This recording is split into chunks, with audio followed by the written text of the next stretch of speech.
Fire Headlines, where we discuss the hottest topics in fire service news. I'm your host, Samantha Didion.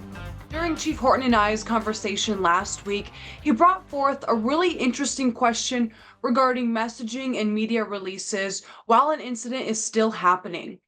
And we saved this clip for its own discussion this week that we want to bring you guys in on. Take a listen. Now, I see messaging in a couple of different ways, and weigh in if I'm missing some of them. But there's certainly getting timely information about a fire incident or an emergency incident out, and to me that's a different communications strategy and tactic than you would use if you're doing a feature piece or something in terms of a general public safety message, say ahead of the 4th of July or something like this, or a feel-good piece about your organization and your interface with the community.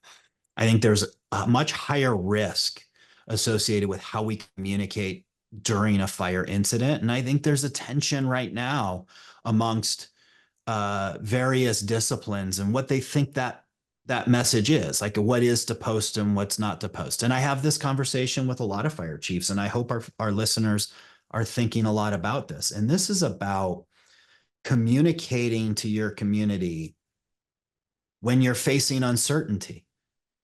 So as a disaster is unfolding and you don't know where the next level of evacuations may need to be, but you're being pressed to answer that question by responsible outlets trying to get information to the community, there's this threshold of confidence in the information you have that I'm arguing we need to challenge our comfort level in what that threshold looks like. So let me give you an example.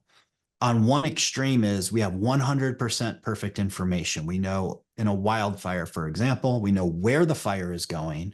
We know which homes are going to be threatened. We know what routes those people need to take.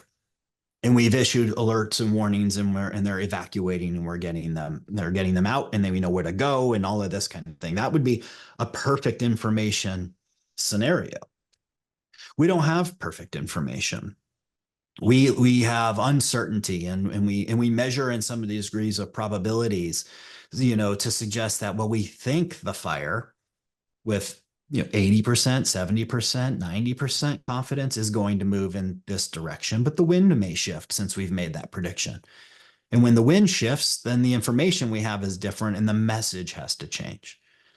So here we wrestle with the tension, Samantha, as I see it, and I'm curious your thoughts on this, is do we release the information, the best information we have when we have it, to get it in front of the community, and then shift that information when we learn something new that fills in some of the blanks?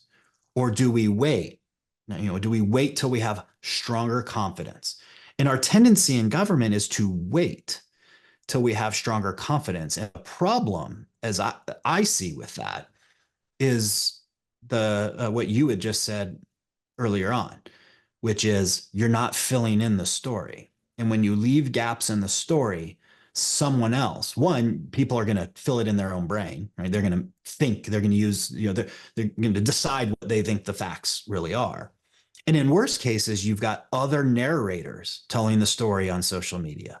This is what's going on. And people are going, there's a demand for information. And if we as government aren't providing it, someone else is filling that demand with less good, worser, something like that, right? with worse information. And I feel like then we're playing defense. We're coming from behind from that point forward in trying to now build ourselves as a trusted messenger in the community. So, there's a lot in terms of liability that enters into our thoughts and our conversation. And this is a conversation about, what do we say versus what we don't, or acts of commission versus omission. I'm just saying, as a fire chief, my philosophy is I want the best information that I have that's within reason to get that in front of the community as early as reasonably possible. And I realize I make that sound like it's easy to do. It absolutely isn't. Now, what are your thoughts on this tension between informing the public with uncertain information versus waiting till you have some level, higher degrees of certainty before you communicate. After all, you've had to interface with angry media and angry constituents about trying to learn more. And it's not helpful for you if the fire chief says, don't say anything. It's a very good question because I have seen both sides of it. There was a fire several years back in Oregon, and there were two major fires right very, very close to each other. And the reporter had heard from a firefighter that he believed the fires had merged. And so that reporter, wanting to be the first one to break that news, posted on what was then Twitter that the two fires had merged, and it was getting a lot of traction. And so the other reporters were calling up the public information officers on that incident saying, I'm hearing this from another news channel. Is this true? And the public information officer saying no. So this is an example of how getting that information out quickly, although this is a reporter, not a fire official making this, was damaging to then that channel's credibility. So I can see both sides of it. Do we wait and make sure the information's certain, or do we post it as soon as we can? If you are and that's kind of hard, I would have to say it's case by case. It depends on what exactly the scenario is. How pressing is that information? How vital is it? Are we talking about a possible, level 3 evacuation, or are we talking about So as you heard from that clip, both Bob and I kind of have an idea on which side we lean towards, but we want to hear from you.